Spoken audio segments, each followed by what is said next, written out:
rail fanning again. Plant City. We're gonna figure out what's coming here. I don't know. This is Koopy Man. Go follow me on Instagram. It's coopers.trains. Yeah. Got an ethanol train coming today. We're gonna chase it. But yeah, we'll see it soon. All right, guys, just about 11 a.m. downtown Bushnell. Got a clear for K42115. It's probably around Wildwood. So he'll be here in probably 20 minutes, maybe. He's coming. Yeah, light introduction today, I know. But welcome back to the Sunshine State Rails. Originally, today was going to be a normal day of rail fanning CSX's Central Florida region between Plant City, Lakeland, and you should know by now. That was until a few days prior, we heard about a K42115 coming off of the Canadian National headed for Tampa, with 2 of those Canadian National engines pulling and a Union Pacific engine in the 3rd spot. And there weren't any other trains that we would catch before this one, so this was our first train. We moved up to Bushnell to catch K421 headed south, and it was exactly 11:30 a.m. when the horn broke the silence of this beautiful mid-Florida town.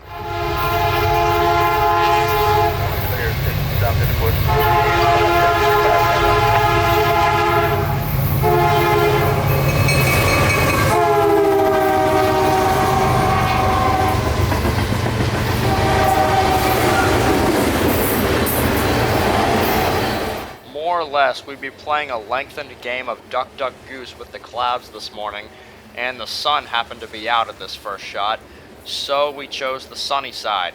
And with that decision came the sacrificing of any pacing shots between here and St. Catherine. But we still caught up to him by Locucci, so it was no big deal. This specific train doesn't run too often anymore, but when it does, K421 is an as-needed shipment of loaded ethanol tanks from Chicago Clearing, Illinois off of the Canadian National Railway to Tampa's Hookers Point fuel terminal, where this ethanol is mixed with gasoline, since a government mandate requires that the majority of gasoline must contain 10% ethanol when sold at the pump. Obviously, this is where that ethanol comes from. 2 square ones, 96 round ones. Helps when you have a grandmother in the car who loves to count train cars. 98 cars total. After shooting the last car and getting around Bushnell's traffic and traffic lights, we got back out on the main road, seeing the end of the train just around St. Catherine. So our next spot would be Locucci, and we had almost no other errors getting there. And as soon as we got there, the train was calling a clear signal on the other end of this siding. South End Locucci. High green. I've used that line a million times now. And now Cooper's over there.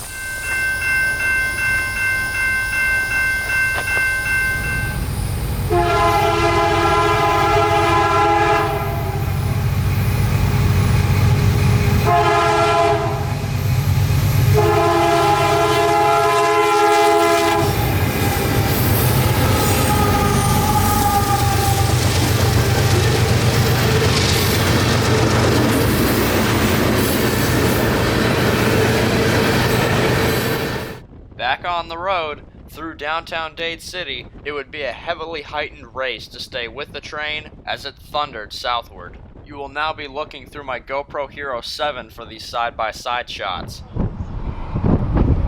CSX detector, milepost 825.9, speed 44, no defects, repeat, no defects, total axles 410.6014, detector out.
From there, the chase was again on to Plant City, through Vitus Junction and along the elongated curves that is Chancey Road, but not after getting caught one more time.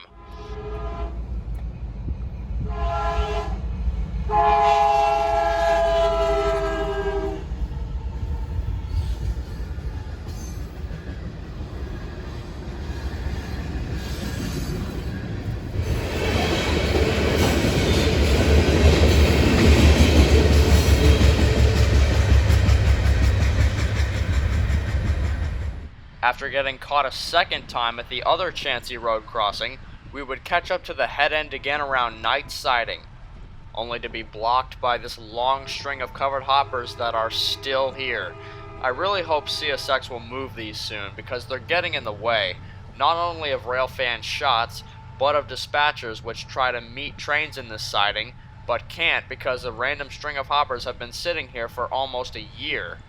But nevertheless, we had one last spot to be, so we went straight there, and had only about 3 minutes before the train was right there. 3 minutes is a fair amount of time though. It was enough time to get 3 other cameras set up.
With K421's final buffer car rounding the corner of Plant City, that would mark the end of 2 successful journeys, our chase from Bushnell to Plant City, and K421's multi-day run from Chicago to Tampa.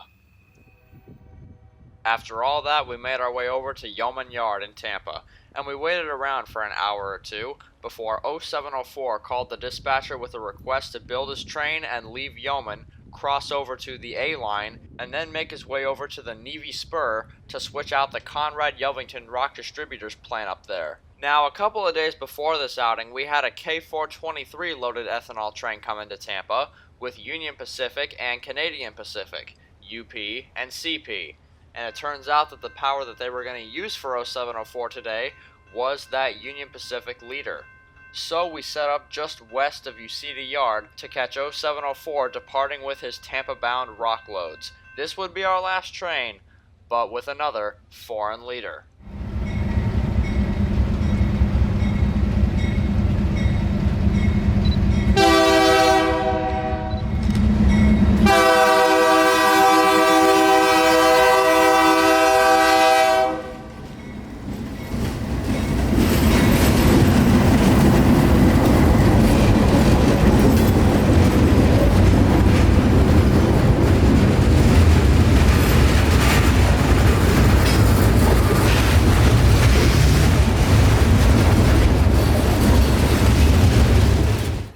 One more signal for 704 to pass before he could enter the spur, but the dispatcher wouldn't line him past it until a foreman got out of the way. And he got to the signal before the foreman cleared, so he grinded right to a stop. And blocked us on the dead-end street that we were parked on. Yay, OMG, we're stuck now, woo! Yay! We promised to never post this on social media. No. There's a very easy way to keep me from doing that. Don't send me the picture. Oh, okay. But I won't. Yay, we've been stuck here for 10 minutes. Yay. And then 10 minutes later...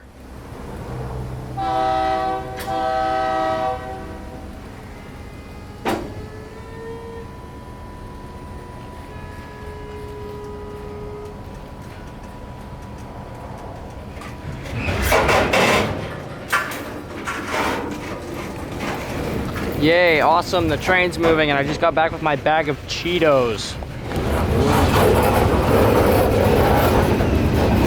Finally, after a solid 18 minutes after the locomotive crossed the road, the entire train clears the road crossing, and 704 is off to complete his shift for the night. And we were off for our drive home because we had a little more than a bag of Cheetos planned for dinner tonight. Thanks for joining us on this trip to Bushnell and back, railfanning our usual Central Florida spots, but today, having a lot of foreign-filled fun.